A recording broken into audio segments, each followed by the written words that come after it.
5లో 3 రాష్ట్రాలు మరీ ఉత్కంఠను రేకెత్తిస్తున్నాయి. ఈ మూడిట్లో మరీ ఉత్కంఠను రేకెత్తిస్తున్న రాష్ట్రాలు తమిళనాడు అండ్ బెంగాల్, వెస్ట్ బెంగాల్.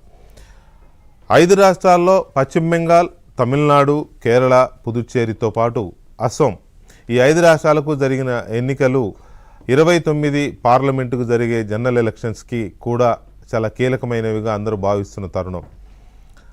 ఒక రకంగా చెప్పాలంటే బెంగాల్లోనైతే BJP versus TMC, Trinamool Congress, బీజేపీలు హోరాహోరీగా తలపడ్డాయి.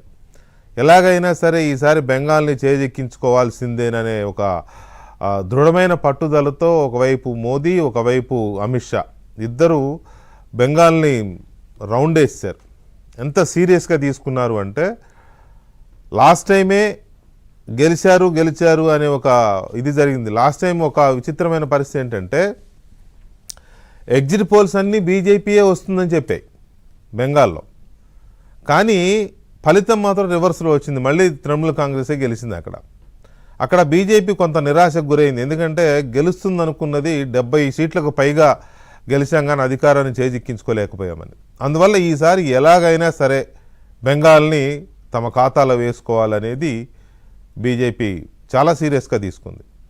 ఇక తమిళనాడులో డిఎంకేని గద్దె దింపాల్సిందే. అక్కడ ఎన్డీఏ కూటమిని, దక్షిణాది రాష్ట్రాల్లో మరొక కీలక రాష్ట్రమైన తమిళనాడులో ఎన్డీఏ కూటమిని ప్రతిష్ఠించాలని ఏఐడిఎంకేతో బీజేపీ పొత్తు పెట్టుకోవడం, అక్కడ కాస్త హోరాహోరీగా జరిగిన పోటీ ఎలా ఉంటుందనేది చూడాల్సిన అవసరం ఉంది. కేరళలో ఈసారి కాంగ్రెస్ కూటమికి, లెఫ్ట్ కూటమికి మధ్య చాలా పోటాపోటీగా ఎలక్షన్స్ జరిగాయి. కాకపోతే అక్కడ కాస్త ఈసారి లెఫ్ట్ కూటమి వెనకబడిందనే ప్రచారం మొదటి నుంచే జరిగింది.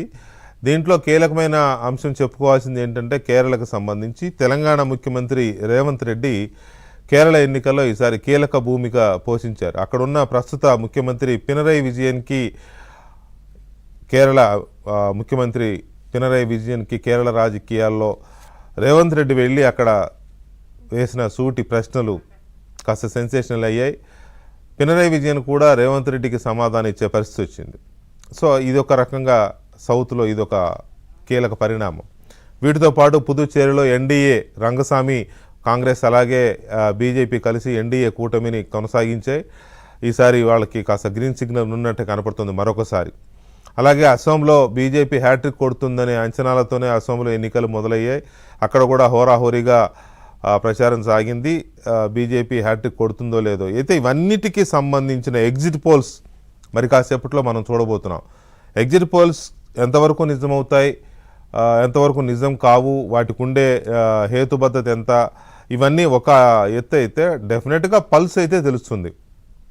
అన్ని సంస్థలు ఇచ్చే ఎగ్జిట్ పోల్స్ నిజం కాకపోయినా చాలా సంస్థలు ఇచ్చే ఎగ్జిట్ పోల్స్ కాస్త అటు ఇటుగా జరుగుతుంటాయి.